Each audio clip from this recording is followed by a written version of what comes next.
Hello అండి, welcome to మావి చిగురు స్టోరీస్. ఈరోజు కథ కామరాజు కోపం. ఈ కథ మొదలుపెట్టే ముందు ఈ ఛానల్ని కొత్తగా చూసేవారు, ఇంతవరకు సబ్స్క్రైబ్ చేయని వారు తప్పకుండా సబ్స్క్రైబ్ చేసి సపోర్ట్ చేయండి. ఈ కథ పూర్తిగా చూసి మీకు ఎలా అనిపించింది కామెంట్ చేయండి. ఇక కథ మొదలు పెడదాం. కామరాజు అనే అతడికి కోపం ఎక్కువ. మాట్లాడితే చాలు ఎగిరెగిరే దూకటం. అతడికి ఈ మధ్యనే పెళ్ళయ్యింది. భార్య సుశాంతి కాపురానికి వచ్చింది. వచ్చిన మొదటి రోజున అత్తవారింట్లోకి ముందుగా కుడికాలు పెట్టి నడవమని అందరూ హెచ్చరిస్తున్నా పరధ్యానంగా ఉండి ఎడమకాలు పెట్టింది.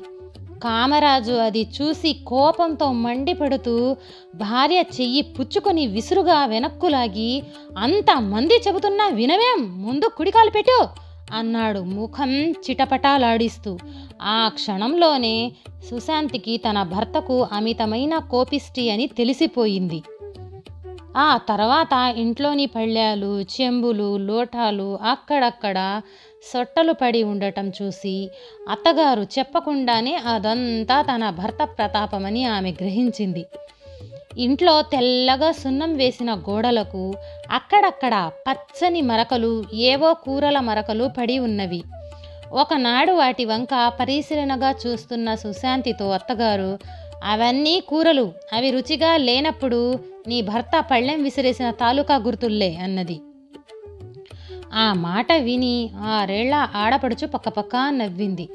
సుశాంతికి మాత్రం నవ్వు రాలేదు. తన భర్తకు అంత కోపం ఎందుకు వస్తుందో ఆమెకు అర్థం కాలేదు. ఈ సంగతి ఒంటరిగా ఉన్నప్పుడు సుశాంతి భర్తను అడిగింది. కామరాజు చిన్నగా నవ్వి ఊరుకున్నాడు తప్ప జవాబు చెప్పలేదు. మంచి తెలివితేటలు గల సుశాంతి ఏదైనా ఉపాయంతో భర్తలోని కోపాన్ని పోగొట్టాలని ఆలోచించింది. అందుకు కొంతకాలం పాటు తను ఎంతో అమాయకురాలనే భ్రమ భర్తకు కలగటం అవసరమనిపించింది ఆమెకు. కామరాజుకు కోపం వచ్చినప్పుడల్లా చాలా పౌరుషంగా మాట్లాడతాడు. ఆ గుణాన్ని ఆసరాగా చేసుకొని అతడి కోపాన్ని ఎలాగైనా పోగొట్టాలని సుశాంతి నిర్ణయించుకుంది. ఒకరోజు వీధిలో నుంచి ఇంట్లోకి వచ్చిన కామరాజు చాలా కోపంగా ఉన్నాడు. అతడు ఆ కోపాన్ని భార్య మీద చూపిస్తూ, పళ్ళెంలో 4 మెతుకులేసి తీసుకురా, త్వరగా తిని తగలాడాలి అన్నాడు. సుశాంతి అలాగే తీసుకువచ్చి పళ్ళెం అతడి ముందు పెట్టింది. కామరాజు ఆశ్చర్యపోతూ మరింత కోపంగా భార్యకేసి చూశాడు. సుశాంతి అదేం గమనించకుండా మరేదో పనిలో ఉన్నట్టు నటిస్తూ, అయినా ఇదేం విడ్డూరమండి, అంతా అదేదో కథల్లో విన్నట్టుగా ఉంది, 4 మెతుకులతో మీకెలా ఆకలి తీరుతుంది అన్నది. తన భార్య కావాలని అలా చేసిందని అంతవరకు మండిపెడుతున్న కామరాజుకు భార్య మాటల వెనకున్న అమాయకత్వాన్ని గ్రహించేసరికి కోపం కాస్త ఎగిరిపోయింది. పెళ్ళైన కొత్తలో తన భార్య అమాయకురాలే అనుకున్నాడు, కానీ మరీ ఇంత అమాయకురాలనుకోలేదు కామరాజు. ఈ విధంగా 2-3 సార్లు ఇలాంటి తరహా సంఘటనలే జరిగాయి. ఒకసారి బాగా కోపం మీద ఉన్న కామరాజు వంటగదిలో ఉన్న భార్యను కేకవేసి, ఆ చేతి సంచి ఇలా తెచ్చి నా మొహాన కొట్టు, బజారుకు పోయి కూరగాయలు తెస్తాను అన్నాడు. సుశాంతి సంచి తెచ్చి కామరాజు అన్నట్టుగానే చేసింది. కామరాజు కోపంగా ఇదేమిటని అడిగితే ఆమె అమాయకంగా, అయ్యో నాకేం తెలుసండి, బజారుకి వెళ్లే ముందు సంచిని భార్య అలా ముఖానికి కొట్టడం మీ ఇంటి ఆచారమేమో, అలా చేస్తే శుభం జరుగుతుంది కాబోలు అనుకున్నాను అన్నది.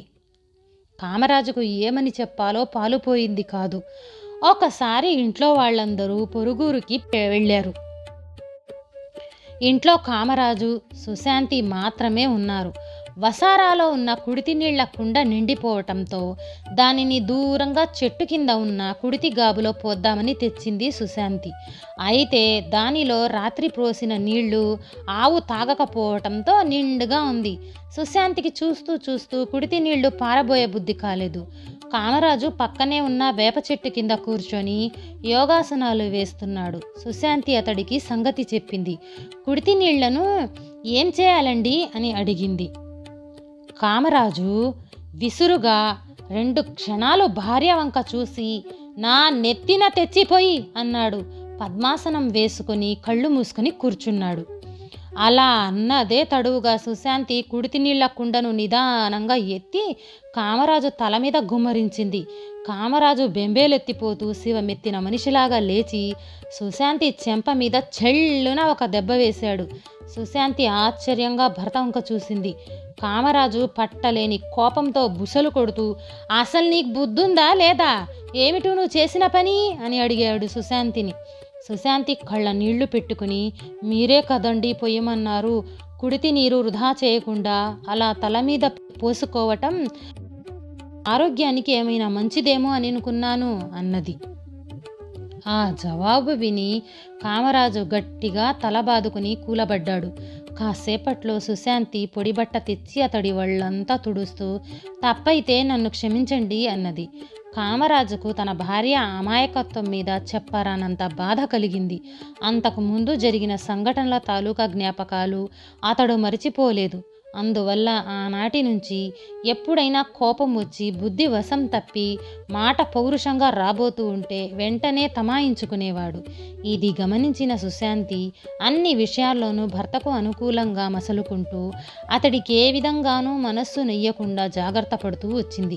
క్రమక్రమంగా కామరాజు కోపం దానంతటా అదే తగ్గిపోయింది. ఈ కథ నచ్చితే లైక్, షేర్ చేసి తప్పకుండా సబ్స్క్రైబ్ చేయండి.